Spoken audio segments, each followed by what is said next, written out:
Hey everybody, my name is Eric and I'm a dental hygienist, and I wanted to give some instruction to good oral hygiene. Um, there's a lot of misconceptions about dental hygiene and hygienists. When you go to the dentist, it hurts, they like to pick at you, like to prod at you. Even Redman's got a video out there talking about this hygienist hurt me, it makes me bleed, cuts my gums. The bottom line here is you're just not brushing and flossing enough in the first place. It only takes about maybe 5 minutes of your time to get good cleaning at per session. You got to brush and floss at least floss once a day. At night's preferable, and you got to brush them every morning and every night. It's just the bottom line. There's a saying that we've gotten in dentistry: only brush and floss the ones you want to keep. The rest of them will fall out. So it's a good rule to abide by.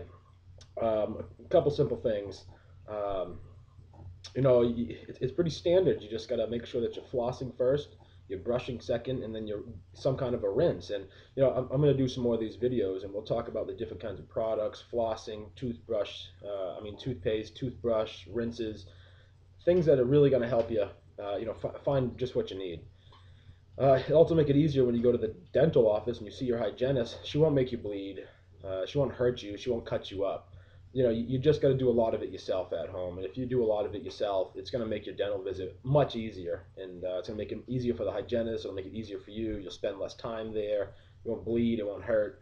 So you just got to make sure you get all that crud out from underneath your teeth and below your gums.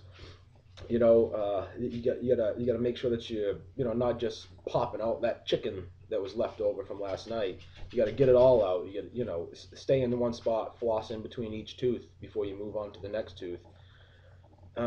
It's simple. Also too, people they think you gotta floss at the end of all this mess. Well, you wouldn't you wouldn't sweep your floor and then sweep underneath the rug, then sweep underneath the table or anything like that. You do all that stuff first. Your grandmother give you hell if you did otherwise. So you get in there and you floss all that stuff out from in between your teeth, and then you brush it all off. And then if you got different conditions, different people have different things, and those all dictate what kind of rinse you're going to want to use too. You've got fluoride rinses, you've got a regular mouthwash. A lot of stuff that has alcohol in it. A lot of different things, and I'll go over those, and we'll make some more videos about that sort of stuff.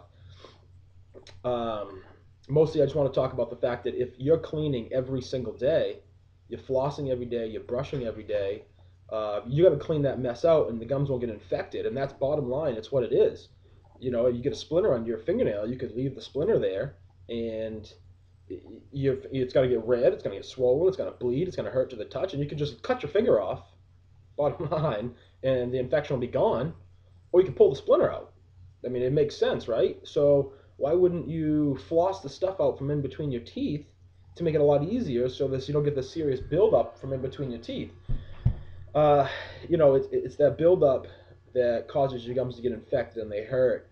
The easiest way to think about it is if you took a honeycomb, because if you look at your tooth underneath a microscope, your tooth is porous and it's got all these tubes in it. And if you took a honeycomb, being your tooth, and you took a bunch of oatmeal and you smushed it into the honeycomb and give it a day, it's going to harden up. And then I want you to try to remove that oatmeal from the honeycomb. It's not going to work. It's going to be on there pretty good.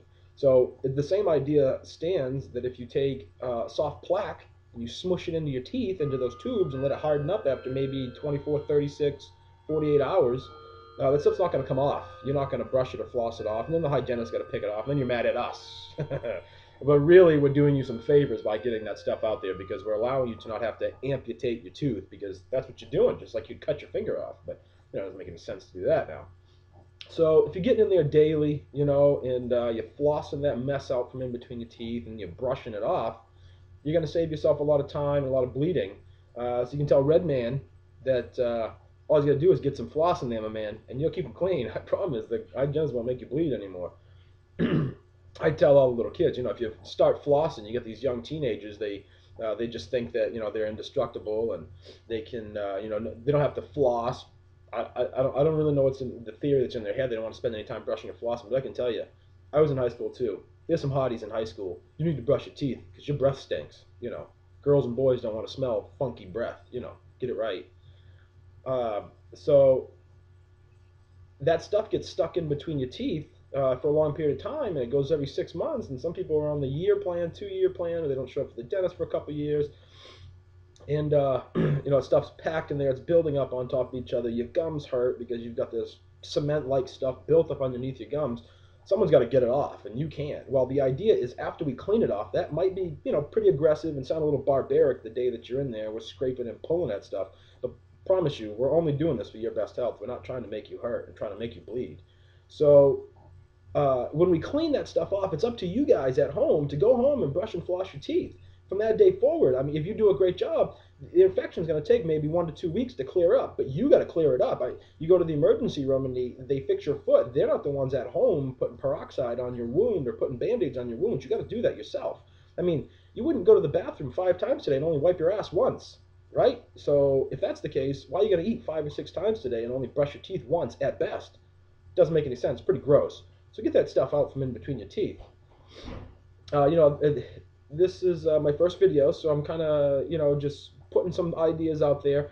I'm going to, break down some things a little bit more, and we'll talk a little bit more. And I know there's going to be a lot of people out there that aren't, healthcare professionals, so they may not, understand. So I won't get too technical with you guys. I'll try to put it pretty straight for you. Anyway, let's just work on the flossing and the brushing and get that stuff clean.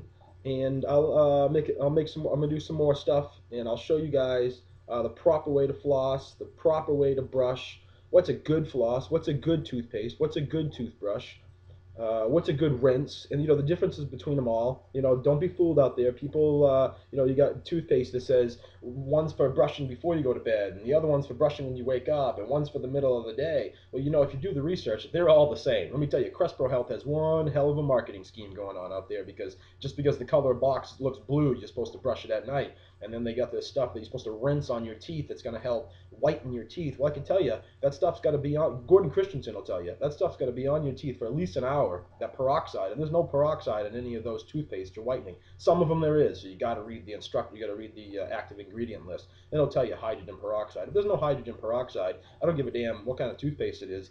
It says right on the front, whitening. It's not really whitening. And I'll go over more of that too. So it is whitening a little bit, but not with any peroxide. It's just the fact that you're brushing the stain off your teeth. Well, any moron can figure out to just brush your teeth, and you're going to get the stain off your teeth. You don't brush them, you don't floss them, there's not going to be any stain removal. So, anyway, take that for what you will. Brush them up, clean them up, and we'll go over some more stuff at a different time. Be good.